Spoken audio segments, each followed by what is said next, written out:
بسم اللہ الرحمن الرحیم۔ حضرت عمر رضی اللہ تعالیٰ عنہ کا قبول اسلام۔ ظلم و طغیان کے سیاہ بادلوں کی اسی گمبھیر فضا میں ایک اور برق تاباں کا جلوہ نمودار ہوا، جس کی چمک پہلے سے زیادہ خیرہ کن تھی، یعنی حضرت عمر رضی اللہ تعالیٰ عنہ مسلمان ہو گئے۔ ان کی اسلام لانے کا واقعہ 6 سن نبوی کا ہے۔ وہ حضرت حمزہ رضی اللہ تعالیٰ عنہ کے صرف 3 دن بعد مسلمان ہوئے تھے، اور نبی صلی اللہ علیہ وسلم نے ان کے اسلام لانے کی دعا کی تھی۔ چنانچہ امام ترمذی نے ابن عمر رضی اللہ تعالیٰ عنہ سے روایت کی ہے اور اسے صحیح بھی قرار دیا ہے۔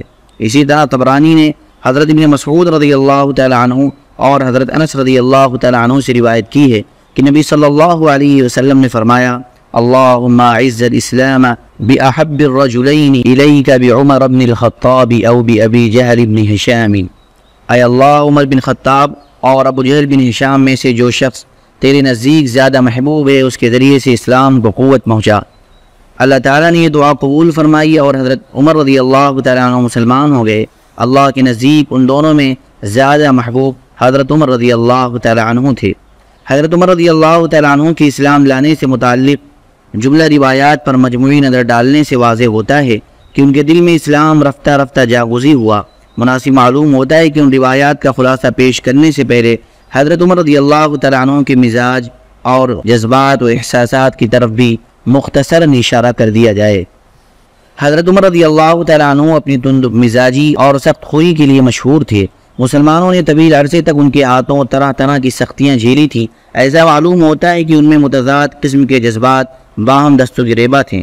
چنانچہ ایک طرف تو وہ آبا و اجداد کی ایجاد کردہ رسموں کا بڑا احترام کرتے تھے اور بلانوشی اور لہو العلم کے دلدادہ تھے، لیکن دوسری طرف وہ ایمان و عقیدے کی راہ میں مسلمانوں کی پختگی اور مذاہب کے سلسلے میں ان کی قوت برداشت کو خوشگوار حیرت و پسندیدگی کی نگاہ سے دیکھتے تھے۔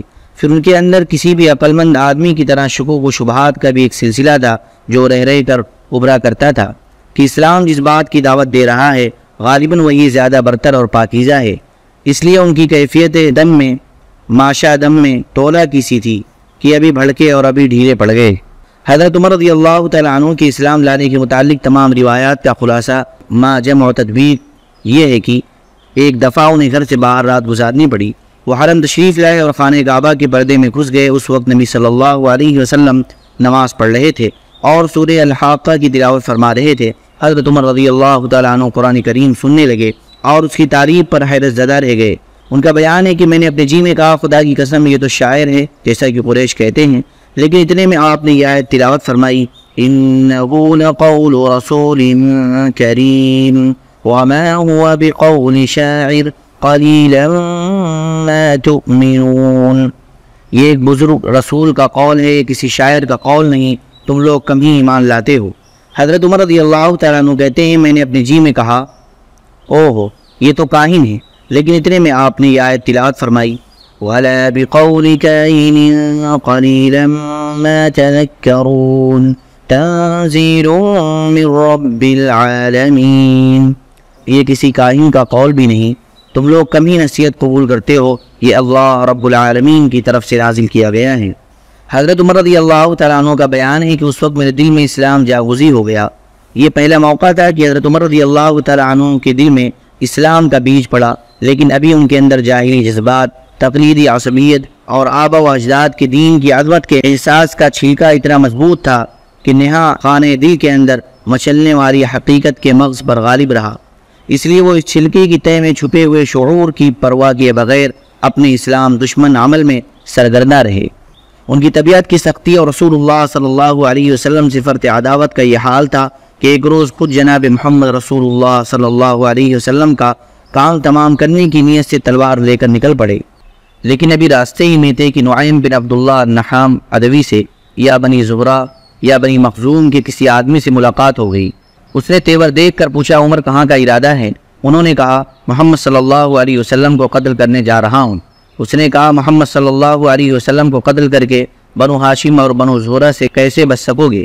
حضرت عمر رضی اللہ تعالیٰ عنہ نے کہا، معلوم ہوتا ہے کہ تم بھی اپنا پچھلا دین چھوڑ کر بے دین ہو چکے ہو۔ اس نے کہا، عمر ایک عجیب بات نہ بتا دوں، تمہاری بہن اور بہنوئی بھی تمہارا دین چھوڑ کر بے دین ہو چکے ہیں۔ یہ سن کر عمر رضی اللہ تعالیٰ عنہ غصے سے بے قابو ہو گئے اور سیدھے بہن بہنوئی کا رخ کیا وہاں انہیں حضرت خباب بن ارد رضی اللہ تعالیٰ عنہ سورہ طٰہٰ پر مشتمل ایک صحیفہ پڑھا رہے تھے، اور قرآن پڑھانے کے لیے وہاں آنا جانا حضرت خباب رضی اللہ تعالیٰ عنہ کا معمول تھا۔ جب حضرت خباب نے حضرت عمر رضی اللہ تعالیٰ عنہ کی آہٹ سنی تو گھر کے اندر چھپ گئے۔ ادھر حضرت عمر رضی اللہ تعالیٰ عنہ کی بہن فاطمہ رضی اللہ تعالیٰ عنہ نے صحیفہ چھپا دیا، لیکن حضرت عمر رضی اللہ تعالیٰ عنہ گھر کے قریب پہنچ کر حضرت خباب رضی اللہ تعالیٰ عنہ کی قرأت سن چکے تھے۔ چنانچہ پوچھا کہ یہ کیسی دھیمی دھیمی سی آواز تھی جو تم لوگوں کے پاس میں نے سنی تھی؟ انہوں نے کہا کچھ بھی نہیں، بس ہم آپس میں باتیں کر رہے تھے۔ حضرت عمر رضی اللہ تعالیٰ عنہ نے کہا غالباً تم دونوں بے دین ہو چکے ہو۔ بہنوئی نے کہا اچھا عمر یہ بتاؤ کہ اگر حق تمہارے دین کے بجائے کسی اور دین میں ہو تو؟ حضرت عمر رضی اللہ تعالیٰ عنہ کا اتنا سننا تھا کہ اپنے بہنوئی پر چڑھ بیٹھے اور انہیں بری طرح کچل دیا۔ ان کی بہن نے لپک کر انہیں اپنے شوہر سے الگ کیا تو بہن کو ایسا چاٹا مارا کہ چہرہ خون آلود ہو گیا۔ ابن اسحاق کی روایت ہے کہ ان کے سر میں چوٹ آئی۔ بہن نے جوش غضب میں کہا عمر اگر تیرے دین کے بجائے دوسرا دین ہی برحق ہو تو اشہد ان لا الہ الا اللہ و اشہد ان محمد رسول اللہ، میں شہادت دیتی ہوں کہ اللہ کے سوا کوئی لائق عبادت نہیں، اور میں شہادت دیتی ہوں کہ محمد صلی اللہ علیہ وسلم اللہ کے رسول ہیں۔ یہ سن کر حضرت عمر رضی اللہ تعالیٰ عنہ پر مایوسی کے بادل چھا گئے، اور انہیں اپنی بہن کے چہرے پر خون دیکھ کر شرم و ندامت بھی محسوس ہوئی۔ کہنے لگے اچھا یہ کتاب جو تمہارے پاس ہے ذرا مجھے بھی پڑھنے کو دو۔ بہن نے کہا تم ناپاک ہو، اس کتاب کو صرف پاک لوگ ہی چھو سکتے ہیں، اٹھو غسل کرو۔ حضرت عمر رضی اللہ تعالیٰ عنہ نے اٹھ کر غسل کیا، پھر کتاب لی اور بسم اللہ الرحمن الرحیم پڑھی۔ کہنے لگے یہ تو بڑے پاکیزہ نام ہیں۔ اس کے بعد طٰہٰ سے اننی انا اللہ لا الہ الا انا فاعبدنی واقم الصلاۃ لذکری تک قرأت کی۔ کہنے لگے یہ تو بڑا عمدہ اور بڑا محترم کلام ہے، مجھے محمد صلی اللہ علیہ وسلم کا پتہ بتاؤ۔ حضرت خباب رضی اللہ تعالیٰ عنہ حضرت عمر رضی اللہ تعالیٰ عنہ کی یہ فقرے سن کر اندر سے باہر آ گئے۔ کہنے لگے عمر خوش ہو جاؤ، مجھے امید ہے کہ رسول اللہ صلی اللہ علیہ وسلم نے جمعرات کی رات تمہارے متعلق جو دعا کی تھی کہ اے اللہ عمر بن خطاب یا ابو جہل بن ہشام کے ذریعے اسلام کو قوت پہنچا، یہ وہی ہے۔ اور اس وقت رسول اللہ صلی اللہ علیہ وسلم کو صفا کے پاس والے مکان میں تشریف فرمائیں۔ یہ سن کر حضرت عمر رضی اللہ تعالیٰ عنہ نے اپنی تلوار حمائل کی اور اس گھر کے پاس آ کر دروازے پر دستک دی۔ ایک آدمی نے اٹھ کر دروازے کی دراز سے جھانکا تو دیکھا کہ عمر تلوار حمائل کیے ہوئے موجود ہیں۔ لپک کر رسول اللہ صلی اللہ علیہ وسلم کو اطلاع دی اور سارے لوگ سمٹ کر یکجا ہو گئے۔ حضرت عمر رضی اللہ تعالیٰ عنہ نے پوچھا کیا بات ہے؟ لوگوں نے کہا عمر ہیں۔ حضرت حمزہ نے کہا بس عمر ہے، دروازہ کھول دو، اگر وہ خیر کی نیت سے آیا ہے تو ہم اسے خیر عطا کریں گے، اور اگر کوئی برا ارادہ لے کر آیا ہے تو ہم اسی کی تلوار سے اس کا کام تمام کر دیں گے۔ ادھر رسول اللہ صلی اللہ علیہ وسلم اندر تشریف فرما تھے، آپ پر وحی نازل ہو رہی تھی۔ وحی نازل ہو چکی تو حضرت عمر رضی اللہ تعالیٰ عنہ کے پاس تشریف لائے۔ بیٹھک میں ان سے ملاقات ہوئی، آپ نے ان کے کپڑے اور تلوار کا پرتلا سمیٹ کر پکڑا اور سختی سے جھڑکتے ہوئے فرمایا عمر کیا تم اس وقت تک باز نہیں آؤ گے جب تک کہ اللہ تعالیٰ تم پر بھی ویسی ذلت و رسوائی اور عبرتناک سزا نازل نہ فرما دے جیسی ولید بن مغیرہ پر نازل ہو چکی ہے۔ یا اللہ یہ عمر بن خطاب ہے، یا اللہ اسلام کو عمر بن خطاب کے ذریعے قوت و عزت عطا فرما۔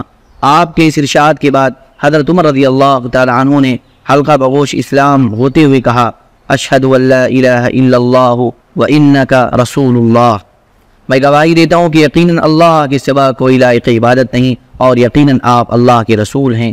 یہ سن کر گھر کے اندر موجود صحابہ نے اس زور سے تکبیر کہی کہ مسجد حرام تک سنائی پڑی۔ معلوم ہے کہ حضرت عمر رضی اللہ تعالیٰ عنہ کی زور آوری کا حال یہ تھا کہ کوئی ان سے مقابلے کی جرأت نہ کرتا تھا، اس لیے ان کے مسلمان ہو جانے سے مشرکین میں کفران مچ گیا اور انہیں بڑی ذلت و رسوائی محسوس ہوئی۔ دوسری طرف ان کی اسلام لانے سے مسلمانوں کو بڑی عزت و قوت، شرف و اعزاز اور مسرت و شادمانی حاصل ہوئی۔ چنانچہ ابن اسحاق نے اپنی سند سے حضرت عمر رضی اللہ تعالیٰ عنہ کا بیان روایت کیا ہے کہ جب میں مسلمان ہوا تو میں نے سوچا کہ مکے کا کون شخص رسول اللہ صلی اللہ علیہ وسلم کا سب سے بڑا اور سخت ترین دشمن ہے۔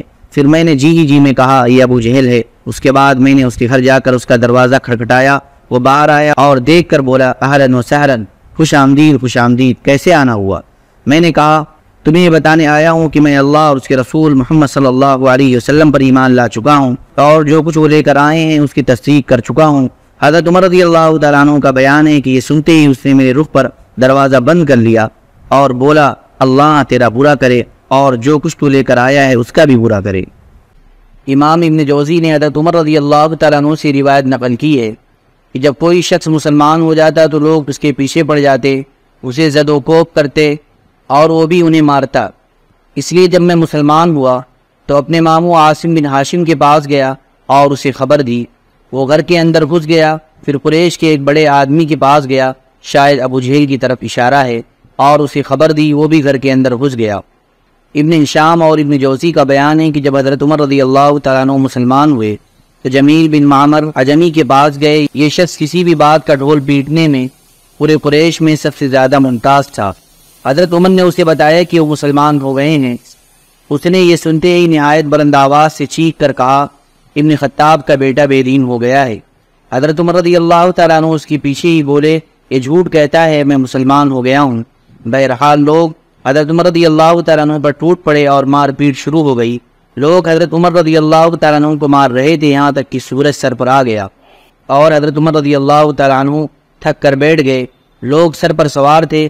حضرت عمر نے کہا، جو بن پڑے کر لو، خدا کی قسم اگر ہم لوگ 300 کی تعداد میں ہوتے تو پھر مکے میں یا تو تم ہی رہتے یا ہم ہی رہتے۔ اس کے بعد مشرکین نے اس ارادے سے حضرت عمر رضی اللہ تعالیٰ عنہ کے گھر پر حلہ بول دیا کہ انہیں جان سے مار ڈالیں۔ چنانچہ صحیح بخاری میں حضرت عمر رضی اللہ تعالیٰ عنہ سے مروی ہے کہ حضرت عمر خوف کی حالت میں گھر کے اندر تھے کہ اس دوران ابو عمرو عاص بن وائل سہمی آ گیا۔ وہ دھاری دار یمنی چادر کا جوڑا اور ریشمی گوٹے سے آراستہ کرتا زیب تن کیے ہوئے تھا۔ اس کا تعلق قبیلے سام سے تھا۔ یہ قبیلہ جاہلیت میں ہمارا حریف تھا۔ اس نے پوچھا، کیا بات ہے؟ حضرت عمر نے کہا، میں مسلمان ہو گیا ہوں، اس لیے آپ یہ قوم مجھے قتل کرنا چاہتی ہے۔ عاص نے کہا، یہ ممکن نہیں۔ عاص کی بات سن کر مجھے اطمینان ہو گیا۔ اس کے بعد عاص وہاں سے نکلا اور لوگوں سے ملا۔ اس وقت حالت یہ تھی کہ لوگوں کی بھیڑ کی وجہ سے وادی کھچا کھچ بھری ہوئی تھی۔ عاص نے پوچھا، کہاں کا ارادہ ہے؟ لوگوں نے کہا، یہ خطاب کا بیٹا مطلوب ہے جو بے دین ہو گیا ہے۔ عاص نے کہا، اس کی طرف کوئی راہ نہیں۔ یہ سنتے ہی لوگ واپس چلے گئے۔ ابن اسحاق کی ایک روایت میں یہ ہے کہ واللہ ایسا لگتا تھا گویا وہ لوگ ایک کپڑا تھے جسے اس کے اوپر سے جھٹک کر پھینک دیا گیا ہو۔ حضرت عمر رضی اللہ تعالیٰ عنہ کی اسلام لانے پر یہ کیفیت تو مشرکین کی ہوئی تھی، باقی رہے مسلمان تو ان کی احوال کا اندازہ اس سے ہو سکتا ہے کہ مجاہد نے ابن عباس رضی اللہ تعالیٰ عنہ سے روایت کیا ہے کہ میں نے عمر بن خطاب رضی اللہ تعالیٰ عنہ سے دریافت کیا کہ کس وجہ سے آپ کا لقب فاروق پڑا، تو انہوں نے کہا، مجھ سے 3 دن پہلے حمزہ رضی اللہ تعالیٰ عنہ مسلمان ہوئے۔ پھر حضرت عمر رضی اللہ تعالیٰ عنہ نے ان کو اسلام لانے کا واقعہ بیان کر کے آخر میں کہا، پھر جب میں مسلمان ہو گیا تو میں نے کہا، اے اللہ کے رسول صلی اللہ علیہ وسلم، کیا ہم حق پہ نہیں ہیں؟ خواہ زندہ رہیں خواہ مریں۔ آپ صلی اللہ علیہ وسلم نے فرمایا، کیوں نہیں؟ اس ذات کی قسم جس کے ہاتھ میں میری جان ہے، تم لوگ حق پر ہو، خواہ زندہ رہو خواہ موت سے دوچار ہو۔ حضرت عمر رضی اللہ تعالیٰ عنہ کہتے ہیں، تب میں نے کہا، پھر چھپنا کیسا؟ اس ذات کی قسم جس نے آپ صلی اللہ علیہ وسلم کو حق کے ساتھ مبعوث فرمایا ہے، ہم ضرور باہر نکلیں گے۔ چنانچہ ان 2 صفوں میں آپ صلی اللہ علیہ وسلم کو ہمراہ لے کر باہر آئے۔ ایک صف میں حمزہ رضی اللہ تعالیٰ عنہ تھے اور ایک میں تھا۔ ہمارے چلنے سے چکی کے آٹے کی طرح ہلکا ہلکا غبار اڑ رہا تھا، یہاں تک کہ ہم مسجد حرام میں داخل ہو گئے۔ حضرت عمر رضی اللہ تعالیٰ عنہ کا بیان ہے کہ قریش نے مجھے اور حمزہ کو دیکھا تو ان کے دل پر ایسی چوٹ لگی کہ اب تک نہ لگی تھی۔ اسی دن رسول اللہ صلی اللہ علیہ وسلم نے میرا لقب فاروق رکھ دیا۔ حضرت ابن مسعود رضی اللہ تعالیٰ عنہ کا ارشاد ہے کہ ہم خانہ کعبہ کے پاس نماز پڑھنے پر قادر نہ تھے، یہاں تک کہ حضرت عمر رضی اللہ تعالیٰ عنہ نے اسلام قبول کیا۔ حضرت صہیب بن سنان رومی رضی اللہ تعالیٰ عنہ کا بیان ہے کہ حضرت عمر رضی اللہ تعالیٰ عنہ مسلمان ہوئے تو اسلام پردے سے باہر آیا، اس کی اعلانیہ دعوت دی گئی۔ ہم حلقے لگا کر بیت اللہ کے گرد بیٹھے، بیت اللہ کا طواف کیا، اور جس نے ہم پر سختی کی اس سے انتقام لیا اور ان کے بعد مظالم کا جواب دیا۔ حضرت ابن مسعود رضی اللہ تعالیٰ عنہ کا بیان ہے کہ جب سے حضرت عمر رضی اللہ تعالیٰ عنہ نے اسلام قبول کیا تب سے ہم برابر طاقتور اور باعزت رہے۔